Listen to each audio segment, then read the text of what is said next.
গর্ভাবস্থায় কিন্তু অনেক ক্ষেত্রে দেখবেন অনেক গর্ভবতী মহিলারই পেট ঠিকঠাকভাবে বৃদ্ধি পায় না এবং এই জন্য কিন্তু অনেকেই উদ্বেগ প্রকাশ করেন, যদিও এটা উদ্বেগ পাওয়ার মতনই বিষয়।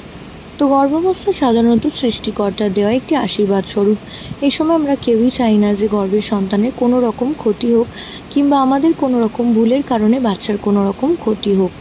তো গর্ভাবস্থায় আমরা প্রত্যেকেই জানি খাবারের প্রতি অনীহা বা বমি বমি ভাব বা বমি পাওয়া এই ধরনের সমস্যা কিন্তু তৈরি হয়ে যায়, কিন্তু ধীরে ধীরে 5 মাস হয়ে যাওয়ার পর থেকে কিন্তু এই সমস্যা দূরেও সরে যায়।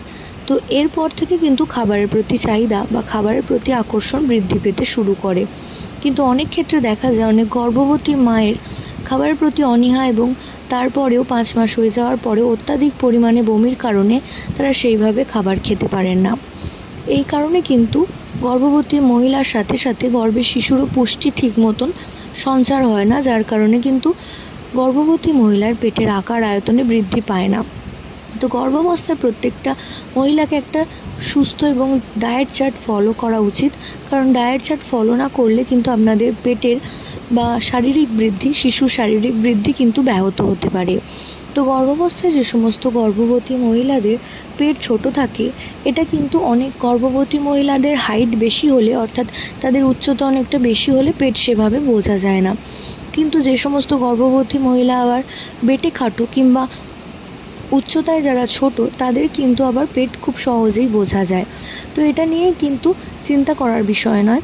কিন্তু যে সমস্ত গর্ভবতী মহিলাদের বাচ্চার ওজন বাড়ছে না কিংবা পেটের আকার আয়তন বৃদ্ধি পাচ্ছে না মাস অনুযায়ী, তাদের কিন্তু তাদের খাদ্যাভ্যাসে পরিবর্তন আনতে হবে।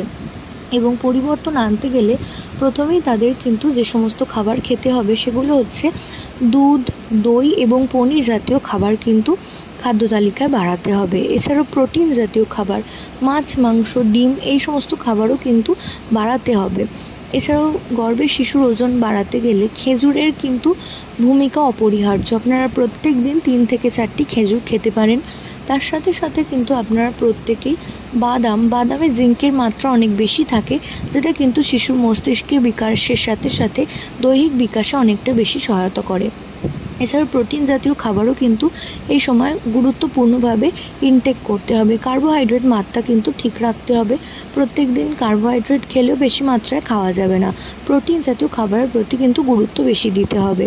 এছাড়াও যে সমস্ত চিকিৎসকেরা আপনাদের ওষুধ বা মেডিসিন খেতে বলছেন, সেগুলো কিন্তু অবশ্যই খেতে হবে।